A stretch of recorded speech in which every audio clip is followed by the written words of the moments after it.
আসসালামু আলাইকুম এভরিওয়ান, আমি ট্রেড উইথ তানভীরের পক্ষ থেকে আমি তানভীর আপনাদের সবাইকে আমার নতুন ভিডিওতে স্বাগত জানাচ্ছি। আমি আজকে আপনাদেরকে ফার্মাসিউটিক্যাল সেক্টরের একটি শেয়ার এশিয়াটিক ল্যাব, এই শেয়ারটি নিয়ে আলোচনা করব। এই শেয়ারটি ফান্ডামেন্টাল অ্যানালিসিস, টেকনিক্যাল অ্যানালিসিস এবং সাপোর্ট রেজিস্ট্যান্সগুলো কোথায় কোথায় রয়েছে সেই সম্পর্কে আমি বিস্তারিত আলোচনা করব। যদি আমার ভিডিও আপনাদের সামান্য উপকারে আসে তাহলে অবশ্যই আমার চ্যানেলটি সাবস্ক্রাইব করে দিবেন এবং আমার ভিডিওগুলো সবার মাঝে শেয়ার করে দিবেন। আমি ইতিমধ্যে আমার চ্যানেলে অনেকগুলো শেয়ার নিয়ে অ্যানালাইসিস করেছি, তাদের ফান্ডামেন্টাল টেকনিক্যাল অ্যানালাইসিস সহকারে সাপোর্ট রেজিস্ট্যান্সগুলো দেখিয়ে দিয়েছি। আপনারা চাইলে আমার ওই ভিডিওগুলো দেখে আসতে পারেন এবং অথবা আমি এই ভিডিও ডেসক্রিপশন বক্সে লিঙ্কগুলো দিয়ে রাখবো, সেখান থেকেও চাইলে আপনারা দেখে আসতে পারেন। তো চলুন আর কথা না বাড়িয়ে মূল ভিডিওতে যাওয়া যাক। এশিয়াটিক ল্যাব ফার্মাসিউটিক্যাল সেক্টরের নতুন ক্যাটাগরি একটি শেয়ার। এর পেইড আপ ক্যাপিটাল 122 কোটি টাকা, এর মার্কেট ক্যাপ রয়েছে 428 কোটি 38 লাখ টাকা, এর অথরাইজ ক্যাপিটাল রয়েছে 200 কোটি টাকা, এর লং টার্মের লোন রয়েছে মাত্র 6 কোটি 90 লাখ টাকা, এর শর্ট টার্মের লোন রয়েছে 6 কোটি 70 লাখ টাকা, এর রিজার্ভে রয়েছে 463 কোটি 30 লাখ টাকা। এই কোম্পানিটি 2024 সালেই শেয়ার মার্কেটে লিস্টেড হয়েছে। এই কোম্পানিতে ডাইরেক্টরদের হোল্ডিং রয়েছে 40.71% শেয়ার, ইনস্টিটিউটের হোল্ডিং রয়েছে 13.79% শেয়ার এবং পাবলিকের কাছে রয়েছে 45.50% শেয়ার, অর্থাৎ পাবলিকের কাছে টোটাল 5 কোটি 57 লাখ শেয়ার রয়েছে। কোম্পানিটি 2024 ফার্স্ট কোয়ার্টারে ইপিএস ছিল 0.24 পয়সা, অর্থাৎ 24 পয়সা, এবং কোম্পানিটি 10% ক্যাশ ডিভিডেন্ড দিয়েছে। কোম্পানিটির গত 52 সপ্তাহে সর্বোচ্চ প্রাইস ছিল 79 টাকা 40 পয়সা এবং গত 52 সপ্তাহে কোম্পানিটির সর্বলোয়েস্ট প্রাইস ছিল 22 টাকা। তো এই গেল কোম্পানিটির ফান্ডামেন্টাল অ্যানালাইসিস। তাহলে এখন চলুন আমরা কোম্পানিটির টেকনিক্যাল চার্টে ফিরে যাই। এটি হচ্ছে কোম্পানিটির টেকনিক্যাল চার্ট। এখানে সকল কোম্পানিটি প্রতিষ্ঠা হওয়ার পর থেকে সকল সাপোর্ট এবং রেসিস্ট্যান্সগুলো সুন্দরভাবে দাগানো রয়েছে। আপনারা চাইলে এটি একটি স্ক্রিনশট দিয়ে রাখতে পারেন, তো আপনাদের কাজে লাগতে পারে। তো যারা যারা এই কোম্পানিতে ইনভেস্ট করেছেন অথবা ইনভেস্ট করবেন বলে চিন্তাভাবনা করছেন, তাদের সকলেরই এই চার্টের একটি স্ক্রিনশট নিয়ে রাখা জরুরি বলে আমি মনে করি। তাহলে আপনারা সাপোর্ট রেজিস্ট্যান্স ধরে ধরে ট্রেড করতে পারেন।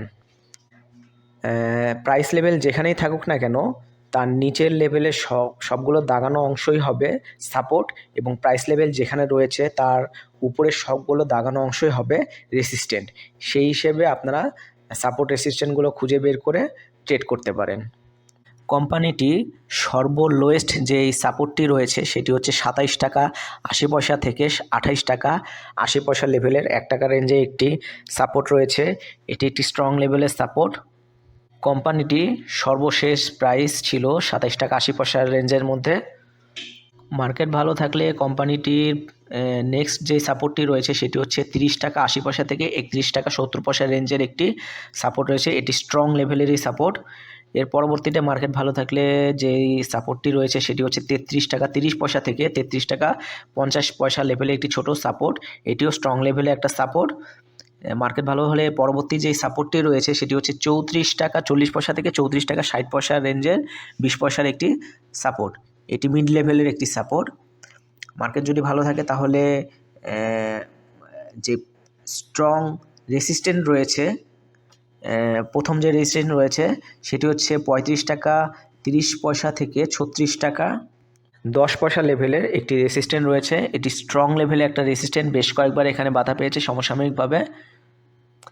মার্কেট আরও ভালো হলে পরবর্তী যে রেসিস্ট্যান্টটি রয়েছে সেটি হচ্ছে 38 টাকা 90 পয়সা থেকে 39 টাকা 60 পয়সা রেঞ্জে একটি রেসিস্ট্যান্ট। এখানে বেশ কয়েকবার বাধা পেয়েছে। এটি পুরাতন লেভেলে একটি রেসিস্ট্যান্ট। এই মার্চ মাস থেকে বেশ কয়েকবার এখানে বাধা পেয়েছে প্রাইস লেভেল। মার্কেট যদি খুব ভালো থাকে তাহলে পরবর্তীতে রেসিস্ট্যান্টটি পাবে সেটি হচ্ছে 46 টাকা 20 পয়সা থেকে 46 টাকা 80 পয়সা রেঞ্জের একটি রেসিস্ট্যান্ট। এখানে কোম্পানিটি এস্টাবলিশ হওয়ার পরে মার্চ মাসে, এপ্রিল মাসে এবং আগস্ট মাসে এখানে বাধা পেয়েছে। মার্কেট যদি আরও ভালো থাকে তাহলে পরবর্তী যে রেসিস্ট্যান্টটি পাবে সেটি হচ্ছে 52 টাকা 80 পয়সা থেকে 53 টাকা 70 পয়সা রেঞ্জের একটি রেসিস্ট্যান্ট। এটিও স্ট্রং লেভেলের রেসিস্ট্যান্ট এবং পুরাতন লেভেলের রেসিস্ট্যান্ট। মার্কেট যদি খুব ভালো থাকে তাহলে পরবর্তী যে রেসিস্ট্যান্টটি পাবে সেটি হচ্ছে 57 টাকা 70 পয়সা থেকে 59 টাকা 20 পয়সা রেঞ্জের একটি রেসিস্ট্যান্ট। এটি মিড লেভেলে একটা রেসিস্ট্যান্ট, তাও বলা যায় মিড লেভেল থেকে স্ট্রং লেভেলে একটা রেসিস্ট্যান্ট।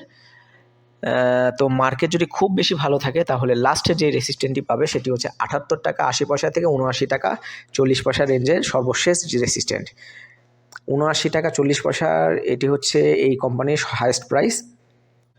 তো এই গেল হচ্ছে এশিয়াটিক ল্যাবরেটরিজের চার্ট পড়া, অর্থাৎ এখানে সাপোর্ট রেসিস্ট্যান্টগুলো খুব সুন্দরভাবে দাগানো রয়েছে। আপনারা চাইলে এটি একটি স্ক্রিনশট দিয়ে রাখতে পারেন, আর ভবিষ্যতে আপনার কাজে লাগতে পারে যদি আপনারা এই কোম্পানির শেয়ারে ইনভেস্ট করে থাকেন অথবা ইনভেস্ট করবেন বলে চিন্তাভাবনা করতেছেন। নতুন শেয়ার হলেও এই কোম্পানিটি মোটামুটি ভালো করছে। এখন যেহেতু সব কোম্পানি নিচের দিকে রয়েছে প্রাইস লেভেল, তো এটারও নিচের দিকে প্রাইস লেভেল রয়েছে, তারপরও বলা যায় যে এটি একটি ভালো শেয়ার, তো ভালো করবে ইনশাল্লাহ।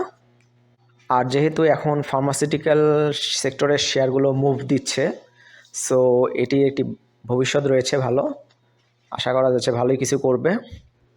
তো এই গেল হচ্ছে এশিয়াটিক ল্যাবের অ্যানালাইসিস। আমার চ্যানেলে আরও বেশ কিছু ভালো ভালো শেয়ারের অ্যানালাইসিস দেওয়া আছে, আপনারা চাইলে আমার ভিডিও ডেসক্রিপশন বক্স থেকে ভিডিওগুলো দেখে আসতে পারেন, অথবা আমার চ্যানেলে ঢুকে অল ভিডিও সেকশন থেকে আপনারা ভিডিওগুলো দেখে আসতে পারেন। তো আর কথা বাড়ালাম না, আজকে এ পর্যন্তই। সবাইকে ধন্যবাদ। আমি নতুন কোনো ভিডিও নিয়ে হাজির হব ইনশাল্লাহ। সবাইকে ধন্যবাদ।